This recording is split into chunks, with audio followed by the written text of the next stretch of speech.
Pretender. Pretender. Why pretender? At this stage of their career, Kawhi's won 2 championships. Paul George is an all-star. If I got them 2 guys, then I bring in Ibaka, then I bring in Batum, I'm like, damn, what else do I need? So, no, I do not think I don't think they're contenders at all.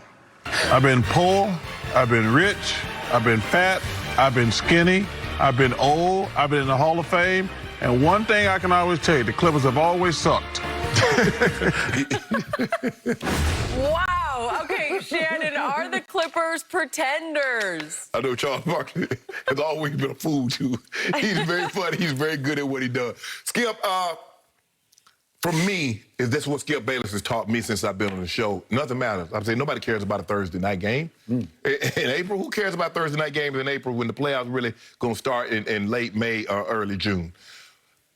He also said that for you to bring Rondo in, when you got those other guys on your roster already for leadership, and I said it told me everything I needed to know. For me, Skip, it doesn't matter. I've seen Paul George do this. We saw him do it last year. Skip, remember, he missed the first couple of games, and then he came out the box, dropped 30, 35, 39, then another 37. So we've seen Paul George. Paul George one year finished third in the MVP voting. So I'm not surprised Paul George is an elite. He's a two-way player. I mean, a three-level player. He can shoot the three. He can get to the mid-range. He can drive all the way to the basket. 85, 88% free throw shooter. He can defend sometimes. So I've never questioned Paul George's ability. Now, maybe come playoff time, we don't see that level of consistency that we see in the regular season. But Paul George can play. Kawhi Leonard, he's been great in big moments, and then there have been other big moments that he hasn't come through. But Skip, at the end of the day, you know none of this matters. It's championship or bust. And when you have those level of guys on your team, that's just like the Lakers. It's championship or bust. The Nets, it's championship or bust. The Clippers, they're one of the handful of teams. It's probably 3 or 4 teams, Skip. It's championship or bust. And the Clippers are one of those teams. So when it comes playoff time, I want to see Paul George go 7 or 9 from the 3. I want to see him take over the games like I've seen him take over games in the last month or so. That's what I want to see. Come playoff time, not no meaningless Thursday night game against the Suns. Okay, I hear what you said about Paul George, but I don't hear anything else that you said. And back to Charles Barkley, mostly he's the opposite of kiss of death. He's actually kiss of life. When he condemns you, you're probably going to win it all. And right? if he says you go win it all, right? Okay, you done. Okay, there you go. So yeah, he's been picking Portland. Right? Okay. So the irony of what Charles' point is that he's saying the mere fact that they needed Rondo shows you they're a pretender. Right. Because you would think that Kawhi, as a 2-time Finals MVP, and Paul George as a perennial all-star, would be enough to figure it out by themselves. Right. So why do you need Rondo, and then why do you need all the other pieces that you had to go get, Ibaka and Batum? Batum, yeah. The point is, they did need Rondo. The point is, they would not have folded against the Denver Nuggets up 3-1 if they had had Rondo to set their table, to set them straight in the locker room, to snap them out of it. And the reason last night, a Thursday night in April, mattered was because it was Rondo's coming out party for the team in the basement at Staples Center.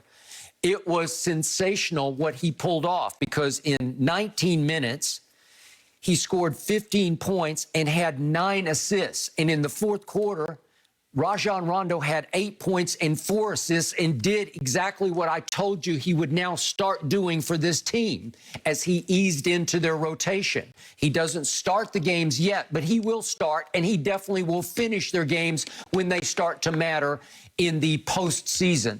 He will do for the Clippers what he did for your Lakers last year when he was the secret sauce for your Lakers. Yeah, you got LeBron, and yeah, you got AD, who just rose and shone in the postseason in the bubble. But you couldn't have won it without Rondo's contributions to me in Games 2 and Game 6 against Miami in the finals, because those were special games that he had. Yeah. Those were big games of big passes, big shots, big playmaking, big leadership. where he was the key ingredient at the end. I'll give you that, Skip. He made big shots. I mean, shot clock running down. He's making big-time threes. He's driving the basketball. I think he had 19 points in the game 6. He did. So he's had the big moments. Yep. The way he plays in the playoffs. But Skip, at one point in time, even in the regular season, when he was with Boston, Skip, he'd go get 40. People don't realize Rondo once scored 40 points in a playoff game against the Miami Heat. He did. He's highly capable. Yes. Okay. So last night, I sat back in awe because let me show you. Here's his first swoop to the hoop. And I hadn't seen this yet with the Clippers. And I'm thinking, is he an aging player? But here's the first time he just says, okay, watch this. I'm going to go. Yeah, okay. There was another one that was even better than that early on. But, okay, this is still this play. Let's go to the end of the game when he put the icing on the cake on Chris Paul.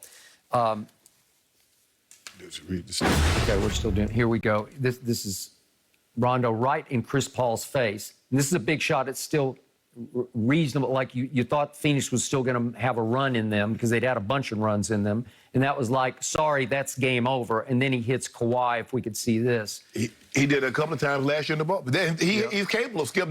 That's him. And then here's to Kawhi. And this is just special Rondo right here. This is what he can do. That's just special. That's just Cincinnati. LeBron is obviously capable of that, but they didn't have this.